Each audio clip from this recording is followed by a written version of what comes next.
Hey, this is Dan again with emergencyfoodwarehouse.com. Today what we're going to do is actually show you the setup of the big Berkey.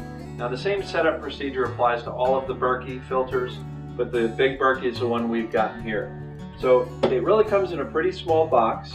When you open it up, you actually have one container somewhat put into the other one. I've just set it up here so that you can get a good idea as to how it looks. The first thing they tell you to do is wash everything out. We've already done that, and I'm sure you don't want to watch a video of me washing something. Not too exciting. But as far as putting this thing together, there's the base, which essentially is what holds the clean water.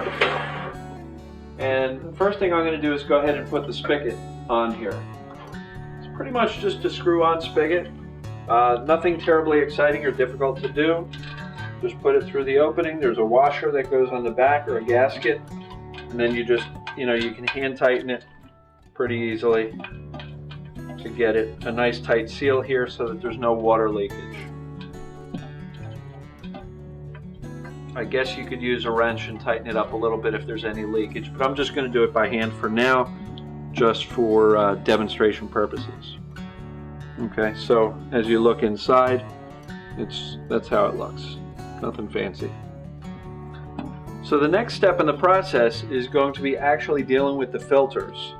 The big Berkey comes with 2 of the black filters, and it is capable of holding 4 filters. I don't know if you can tell, but there's 4 openings on the bottom here. Those are upgrades. I think it's $109 to get an extra 2. The main difference is it's not going to make the water any more clean, but it will increase the throughput speed. So one of the first things we actually have to do with these black filters is prime them. When they come from the factory, you want to prime them, which essentially means to clean them out of the factory process.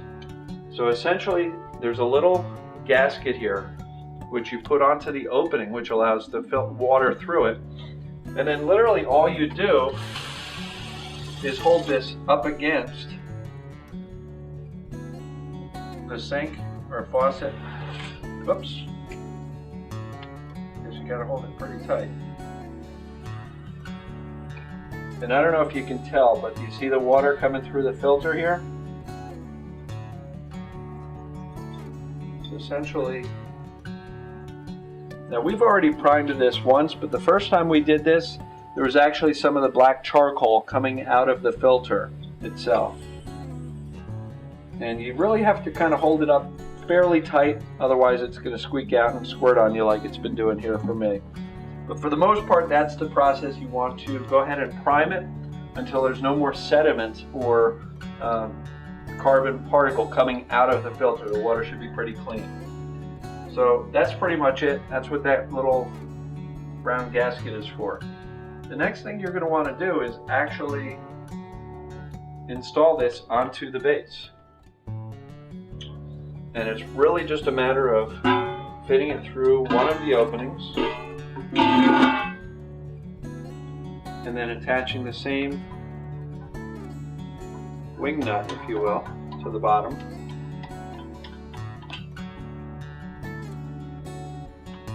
I don't know if you can see that. But essentially that's the process there. And since we've already primed this once before, I'm just going to finish the installation here and not necessarily go through the priming process for the second one.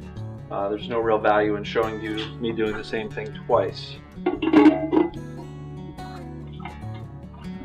So like I said, screw on the wing nut, straighten it out.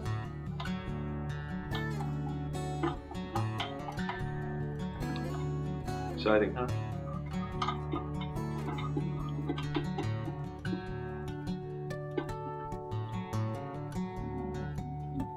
Now, if you had the 2 extra filters, you would fill up the other 2 holes with that.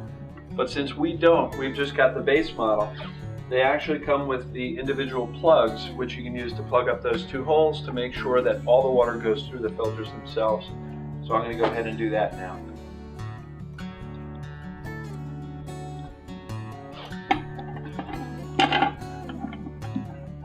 Again, it's not real rocket science here. You just want to make sure that those holes are plugged up. There is a little washer on the end of this, which helps make sure you get a nice watertight seal.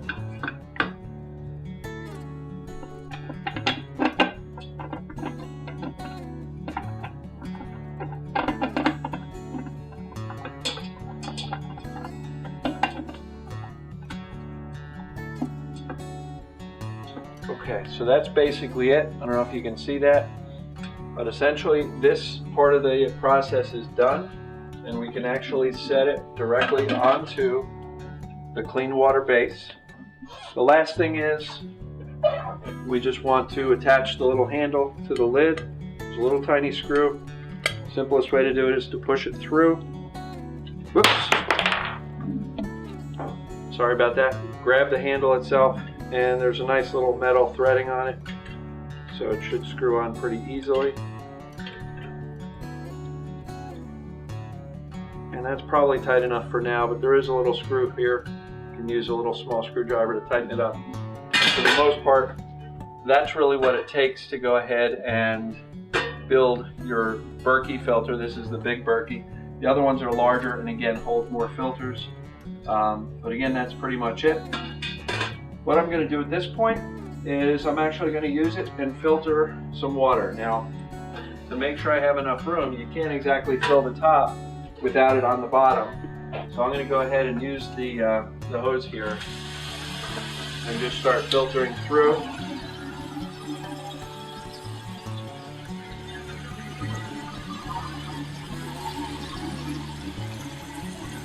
Again, this is tap water, and you can certainly use other water sources,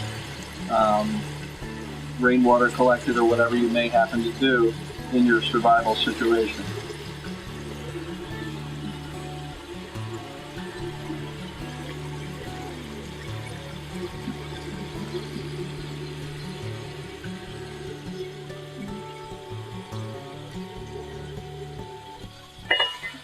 Now I'm just going to go ahead and stop right there for now. Put the lid back on.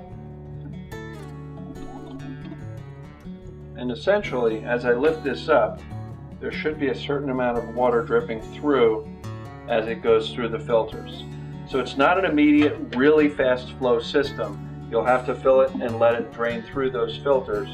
But essentially, I just wanted to show you how you went ahead and filled it. And then after a while, the bottom base will have the water in it, and we can use the spigot to drain out the clean water. So that's the big Berkey. If you've got any questions, get in touch with us. Thanks very much.